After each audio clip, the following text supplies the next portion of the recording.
38 000 euros en 30 jours grâce à cette structure de vente. Je vais aujourd'hui te dévoiler le système complet qui m'a permis de générer cette somme sur le mois de mai 2024. Donc le mois dernier, j'ai pu ajouter plus de 30K de CA supplémentaires à mon agence en twistant ma façon d'amener mon offre. Je vais vous expliquer exactement le système que vous devez suivre pour pouvoir obtenir aussi ce genre de résultats pour votre agence ou votre business de coaching à étiquette. Alors c'est une structure que je sous-estimais beaucoup avant de l'avoir mis en place, pour être très honnête, et qui pourtant m'a permis d'encaisser bien plus facilement qu'avant. Je closais beaucoup plus rapidement, je closais avec beaucoup plus de facilité également, et je vais te montrer ça tout de suite dans les prochaines slides. Donc si aujourd'hui vous laissez passer vos opportunités de vente, vos prospects vont chez vos concurrents, vous n'êtes pas assez convaincant, vos cycles de vente sont longs, vos prospects disent qu'il va réfléchir, qu'il va en parler à sa femme, etc., qu'il va en parler à son associé, etc., etc. Restez bien jusqu'au bout de cette vidéo parce que je vais te dévoiler le système exact que tu vas pouvoir implémenter dès la fin de cette vidéo et qui va te permettre de dire adieu à tous ces problèmes que tu vois à l'écran. Donc reste bien jusqu'à la fin de la vidéo car je te dévoilerai la map complète à implémenter pour dire adieu à tous ces soucis. Rentrons maintenant dans le vif du sujet. On va décortiquer un petit peu plus ça dans le détail. Tout cela, tous les problèmes que tu as vus avant, c'est à cause d'un seul et même problème, la confiance. Alors, ça peut paraître un peu bateau comme ça, dit comme ça, mais tu vas voir que quand je rentre un peu plus en détail, tu vas vite comprendre que finalement, c'est ce problème qui aujourd'hui fait que tu n'arrives pas à closer vite et que surtout, tu laisses passer pas mal d'opportunités de vente. Donc, aujourd'hui, votre prospect n'a pas confiance en vous, en votre offre et en votre entreprise. Donc, il hésite et vous garde tout le temps en tant qu'option. Il faut savoir qu'aujourd'hui, un prospect, lorsqu'il vient en appel avec vous, dans 95% des cas, vous êtes uniquement une option. Il a sans doute été voir ce que fait aussi vos concurrents, etc., etc. Donc, vous devez créer de la confiance en vous, en votre offre et en votre entreprise. Mais on va détailler ça juste après. Et au final, vous n'êtes pas prédictible parce que vos prospects vont peut-être revenir vers vous et à chaque fois, vous n'arrivez pas à closer directement dès le R1 parce que finalement, vos prospects n'ont pas confiance en vous. Voici aujourd'hui donc le plan d'action qu'on va suivre pour y remédier. La première chose qu'on va voir, c'est la relation par le setting. En deuxième point, on va voir la relation par le R1. Et ensuite, je vais vous partager l'équation de la vente, qui est une équation extrêmement importante, que je pense que vous n'avez pas encore vu forcément sur YouTube, à moins que vous allez chercher vraiment dans les très vieilles vidéos YouTube qui peuvent exister sur le marché. Mais dans ce cas-là, on va rentrer plus en détail là-dessus. Donc la réalité, c'est que vous n'êtes pas bon la réalité, c'est que vous n'êtes pas bon en vente, c'est plutôt que vous ne savez pas bâtir la confiance. Aujourd'hui, c'est pas vos compétences en vente qui sont mauvaises, c'est pas votre offre probablement, c'est pas votre façon de closer, mais c'est plutôt que vous ne savez pas bâtir la confiance avec votre prospect. Et c'est ce qu'on va voir dans ce premier point, par la relation, par le setting, et je vais m'expliquer de suite. Qu'est-ce que c'est aujourd'hui la relation par le setting? Ici, l'objectif, ça va être d'instaurer une véritable relation dès la phase de setting, notamment lorsque votre prospect va être rappelé. Donc, pour rappel, il va s'inscrire à votre publicité ou à vos différents réseaux. Il va interagir avec votre système, c'est-à-dire que souvent, il va déposer son mail, son adresse mail et son numéro de téléphone. Et c'est là que le setter rentre en jeu.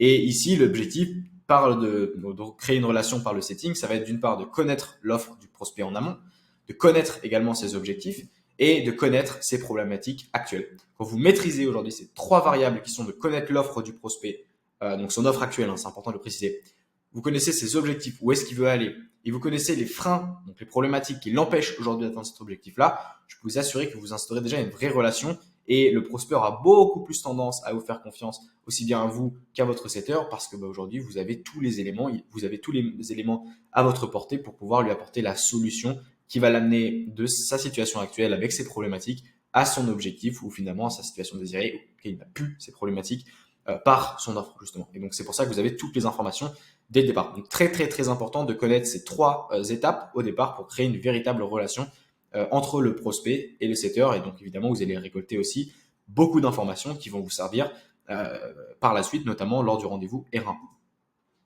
Alors, tout cela va faciliter la phase suivante de closing, évidemment, car vous aurez à disposition des informations précieuses sur le prospect et en même temps, vous augmentez sa confiance parce que vous l'écoutez. Et ça, c'est quelque chose que trop de personnes ont tendance à oublier, et en particulier les setters dans notre cas, et même les personnes d'ailleurs qui sont en rendez-vous de closing, c'est que vous n'écoutez pas assez vos prospects. Prenez du temps, écoutez ce qu'ils ont à vous dire, ne parlez pas trop, et je peux vous assurer que quand vous ne parlez pas trop et que vous laissez le prospect parler, il y a de grandes chances qu'il vous révèle lui-même des choses qui au départ n'avaient pas forcément envie de vous révéler, parce qu'il gagne confiance, parce qu'il a confiance en vous, et finalement parce qu'il se ressent, il a conscience que vous l'écoutez, finalement il aura beaucoup plus tendance à parler plus. Et donc vous allez récolter pas mal d'informations précieuses, ce qui évidemment va vous faciliter à lui présenter votre solution.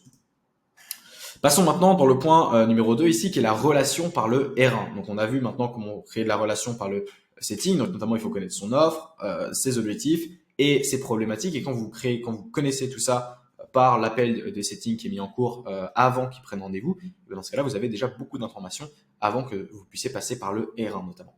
Donc, le R1, pour rappel, c'est le premier rendez-vous que vous allez faire, auquel vous allez tenter de vendre votre offre, que vous allez surtout découvrir qui est votre prospect. Avant qu'on aille plus loin, aujourd'hui, si tu vas ajouter plus de 30 000 € par mois à ton business d'agence ou de coaching et ticket, je t'ai mis un lien qui est dans la description, c'est totalement gratuit, tu as juste à cliquer où tu découvriras finalement les 4 étapes du scaling process qui aujourd'hui m'ont permis de monter à plus de 50 000 € par mois grâce à ce process. Encore une fois, c'est totalement gratuit, je pense que ça peut beaucoup t'aider, donc clique sur le lien dans la description. Encore une fois, on va t'aider à structurer toute ton agence, structurer tout ton business de manière générale pour que tu puisses aller chercher ces fameux 30 000 € par mois, voire plus dans certains cas, et on l'a fait à pas mal de reprises. Voilà, c'est totalement gratuit et on se retrouve directement sur la prochaine slide. Ok, on en vient ici, on va maintenant découvrir la relation par le R1. Avant toute chose, un peu de contexte ici. Aujourd'hui, beaucoup de personnes se trompent sur la façon de traiter un R1. Ça, c'est important de le comprendre. Ils essaient à tout prix de refiler leur cam avant d'avoir créé une véritable relation. Et je le vois trop et je vais répéter cette phrase. Ils essaient à tout prix de refiler leur cam avant d'avoir créé une véritable relation. Si vous cherchez à vendre votre produit, vendre votre service, vendre n'importe quoi de ce que vous proposez, avant même d'avoir la confiance de votre prospect, avant même d'avoir créé une relation avec cette personne, et ben honnêtement, il y a peu de chances qu'il en veuille. Okay, mais voilà, sincèrement, qui a envie que tu lui racontes ton offre dans les moindres détails lorsqu'il ne te connaît pas encore, pardon. Ok, tu vas simplement passer pour un vendeur de rue qui veut te refiler son flyer, et je pense que vous voyez tous de quoi je parle. Ces fameux vendeurs, quand tu marches dans la rue, où ils vont tous te refiler des flyers, où ils vont tous vouloir te faire signer quelque chose, alors que d'une part, tu n'as pas du tout évoqué un besoin là-dessus, et surtout, en fait, tu connais pas cette personne-là, tu n'as pas envie de lui faire confiance, tu n'as pas envie de passer du temps avec lui, parce qu'il c'est juste de te refiler quelque chose dont tu n'as pas envie, et parce que tu n'as pas confiance en lui. Et vous passez pour exactement le même type de personne lorsque vous êtes en rendez-vous, et qu'aujourd'hui, vous essayez absolument de vendre, au lieu de créer une relation. Et souviens-toi là-dessus, ton objectif lors du R1, c'est d'apprendre à connaître la personne et ses besoins avant de lui vendre ton produit. Et en fait, quand on y pense, c'est relativement logique parce qu'aujourd'hui, si tu dis voilà, écoute, regarde mon offre, c'est comme ci, c'est comme ça, on fait ci, on fait ça, et ça se trouve, la personne n'a même pas besoin de ça. Elle n'a même pas besoin de ça, et du coup, tu vas lui partager plein de bénéfices dont elle n'a même pas besoin, et donc ça va pas matcher avec ce qu'elle a envie vraiment, tu vois. C'est comme avec les femmes. Je pense qu'on le voit tous là-dessus. Si tu essaies de dire à une femme, je veux coucher avec toi, avant même de connaître un minimum la personne et ce qu'elle recherche, bon courage. Et on en vient finalement à un fait ici, c'est que si ton offre est de base naturellement bonne, alors le prospect va s'y intéresser de lui-même et il y a de grandes chances qu'il demande de lui-même à voir l'offre en détail et à vous poser des questions parce que vous avez attisé sa curiosité. Et moi, ça m'est arrivé plein de fois où typiquement je voyais des prospects en appel avec moi où les personnes n'étaient pas forcément, voilà, je me disais, ça va être compliqué de leur vendre quelque chose, etc. Et simplement, j'essaie de, voilà, en apprendre un peu plus à la personne, connaître un peu plus ses objectifs, ses besoins. Et en fait, à la fin, il me demande lui-même, aujourd'hui, quelle est ton offre parce que ça peut m'intéresser. Parce que vous avez créé une véritable relation de confiance. Et ça, c'est très important. Il y a trop de personnes qui veulent aller trop vite dans le process, etc. Prenez votre temps. Encore une fois, là-dessus, vous êtes sur des offres high ticket. Le ROI, vous allez l'avoir. Donc, prenez votre temps par rapport à ça. Faites en sorte de bâtir une relation qui, plus, ça va énormément vous aider également sur les upsells, vous aider sur tout un tas de choses. Donc, prenez votre temps. Rentrons maintenant dans l'équation de la vente. C'est un point aussi qui est très, très important, dont j'aime beaucoup parler. C'est quelque chose qui, en général, est très peu connu et qui, pourtant, est extrêmement important lorsque vous souhaitez scaler. Avant toute chose, vous devez chercher à comprendre votre prospect avant de vouloir le faire acheter. C'est ce qu'on a vu jusqu'à présent. Maintenant, si vous voulez faire ça, il va falloir également intégrer l'équation de la vente. Aujourd'hui, qu'est-ce que c'est l'équation de la vente? C'est confiance plus offre excellente divisé par doute plus concurrence égale la vente. Qu'est-ce que ça veut dire concrètement? On va y passer un petit moment là-dessus. Aujourd'hui, si vous augmentez la confiance, plus que vous augmentez votre offre. Quand je dis vous augmentez votre offre, c'est-à-dire vous augmentez la valeur de votre offre, ok? Plus vous divisez ça par moins de doute et moins de concurrence, alors vous augmentez vos ventes. Et si aujourd'hui on prend une échelle de 1 à 10 sur la confiance, admettons que vous avez une confiance de 8, je sais pas, une offre à 8, et que vous divisez par, je sais pas, un doute à 2 plus une concurrence à 1, honnêtement, ça va faire un chiffre plus élevé. Par contre, si il y a beaucoup de doutes, si votre doute aujourd'hui est à 8, votre concurrence est à 9, du coup, ça fait forcément un chiffre beaucoup, beaucoup plus bas. Et donc, au final, plus votre chiffre ici sera haut, honnêtement, plus ça va amener plus de ventes, pardon. Donc, typiquement, si vous augmentez la confiance, si vous avez une offre qui est excellente, si votre prospect n'a pas de doute, parce que évidemment, vous avez créé la confiance, Et si vous avez peu de concurrence, dans ce cas-là, vous amenez forcément une vente. Ok? Donc cette équation de la vente, elle est extrêmement importante à comprendre parce que ça régit vraiment l'ensemble. Et aujourd'hui, si vous avez un problème dans votre acquisition, dans les ventes que vous faites, c'est forcément un problème qui se trouve ici. C'est soit que vos prospects doutent, soit que la concurrence est trop forte, soit que votre offre n'est pas assez bonne, soit que la confiance n'est pas assez instaurée. Et donc forcément, c'est pour ça que vous avez des problèmes de vente. Maintenant, depuis tout à l'heure, je vous parle de voilà comment générer de la confiance. Il faut que vos prospects aient confiance en vous, etc. Mais maintenant, on va se poser la question comment générer de la confiance automatiquement. Et je vous ai préparé une liste ici un peu non exhaustive de toutes les variables que je connais et qui me semblent intéressantes, qui aujourd'hui permettent de créer de la confiance. Ok. La première chose, avant toute chose, c'est la connaissance parfaite de votre marché. Si aujourd'hui vous parlez avec quelqu'un, admettons que quelqu'un est en train de vous vendre quelque chose, et que vous voyez à 10 000 qu'il y connaît que dalle, il va rien se passer. Vous n'allez pas lui faire confiance automatiquement parce que vous voyez bien que c'est bien un charlatan et donc forcément, il ne va pas se passer grand chose. Donc d'abord, vous devez avoir une connaissance parfaite de votre marché afin de pouvoir créer de la confiance simplement.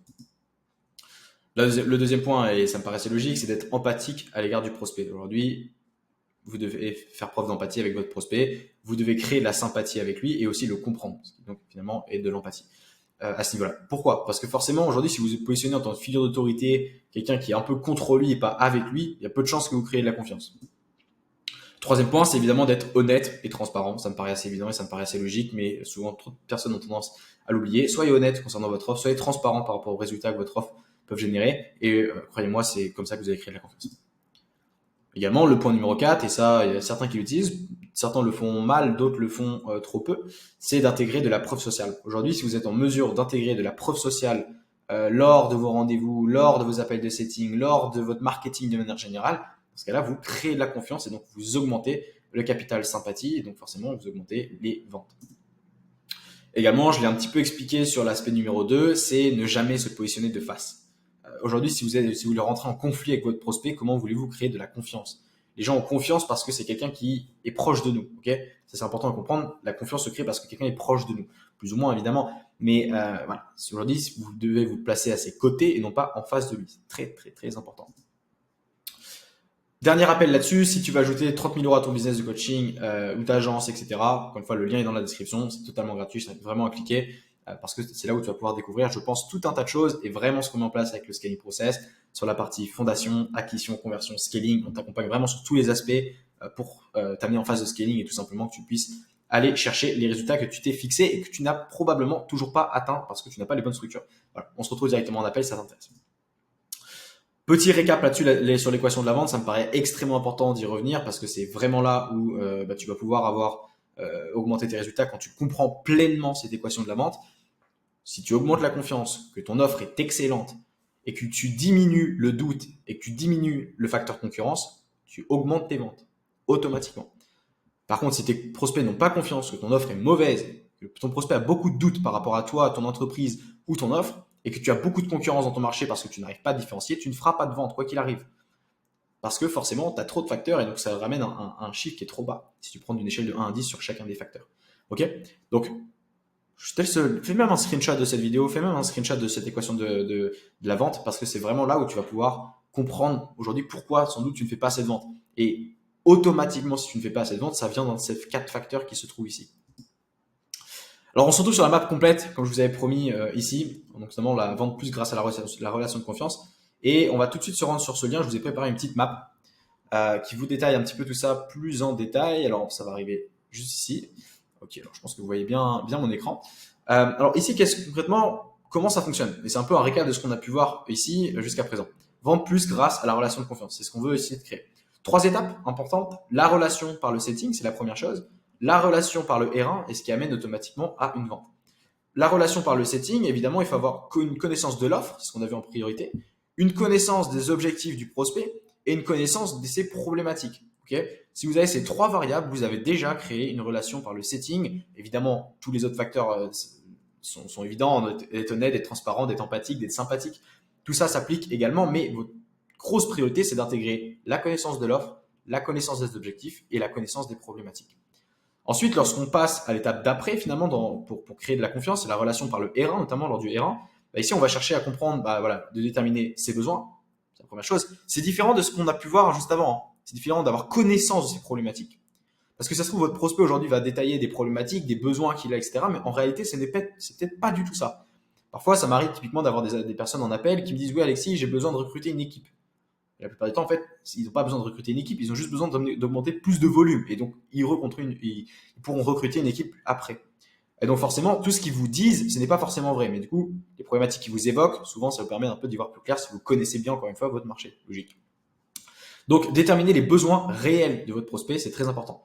Vous créez également la relation de confiance par tous les facteurs qu'on a vus avant et vous devez d'avoir une offre excellente. Si vous avez ces trois facteurs, la relation par le R1 et faites la relation, vous avez atteint votre objectif sur cette partie-là. Maintenant, pour réaliser la vente, et c'est notamment ce qu'on a pu voir avant sur l'équation de la vente, il va falloir d'une part avoir une confiance assurée, c'est-à-dire que vous devez vous assurer finalement que votre prospect a confiance en vous. Si ce n'est pas le cas, vous ne pouvez pas encore vendre. Souvenez-vous de l'équation. Vous devez également vous assurer que le prospect n'a aucun doute concernant vous, votre offre et votre entreprise. S'il manque un des trois facteurs, pareil, ne passez pas encore à la vente. Et vous devez également être sûr d'avoir identifié l'ensemble des besoins. Ça me paraît évident à ce niveau-là. Donc, soyez sûr d'avoir identifié les besoins. Je peux vous assurer qu'aujourd'hui, si vous suivez chacune des étapes, et c'est vraiment le process que j'ai suivi pour moi qui m'a permis de générer 38 000 € en 30 jours grâce à ce process-là. Donc, et uniquement sur mon CA, ce que j'avais actuellement. Donc, c'est-à-dire que j'ai rajouté 38 000 € de CA parce que j'ai vu la différence, j'ai pu closer beaucoup plus facilement, j'ai pu forcément réduire mes cycles de vente, j'ai pu avoir créé plus de confiance avec les prospects parce que j'ai pu mettre en place cette fameuse map. Donc, ne sous-estimez pas les conseils que je viens de vous donner. Comme d'habitude, je sais très bien qu'il y en a beaucoup d'entre vous qui les appliqueront pas, mais pour la toute petite minorité qui va les appliquer, et j'espère que c'est toi qui regardes cette vidéo, applique ça dans ton business. Je peux t'assurer que ça va faire une giga différence parce qu'aujourd'hui, tu essaies à tout prix de vendre, tu essaies à tout prix de mettre en avant ton offre, alors même que tu n'as pas créé cette relation de confiance et c'est une grosse erreur que tu es en train de faire. Ok ? On se retrouve également ici et on va passer directement à la dernière slide où finalement on arrive déjà à la fin de cette vidéo. Donc abonne-toi évidemment et like cette vidéo si elle t'a plu. N'hésite pas également à commenter la vidéo, ça fait toujours extrêmement plaisir. J'espère que cette vidéo sur la globalité t'a appris beaucoup de choses. C'est une vidéo un peu générale que ce que je fais, c'est pas forcément ce que j'ai l'habitude de faire. En tout cas, applique absolument les conseils que je t'ai donnés. Je peux t'assurer que ça fera une giga différence dans ton business et je peux t'assurer qu'après quelques semaines, quelques jours, voire peut-être que quelques mois pour les plus lents, vous aurez des résultats de fou par rapport à ça. Donc, je te laisse avec cette vidéo. J'espère qu'elle t'a plu. N'hésite pas à revisionner, faire des screenshots, etc. Si tu veux accéder à la map et si tu veux que je te donne la map directement pour ton business, n'hésite pas à cliquer sur le lien qui est dans la description pour prendre un rendez-vous directement avec nous. Voilà, je te souhaite une très belle journée en fonction de quand tu regardes cette vidéo. Et on se retrouve dans la prochaine vidéo.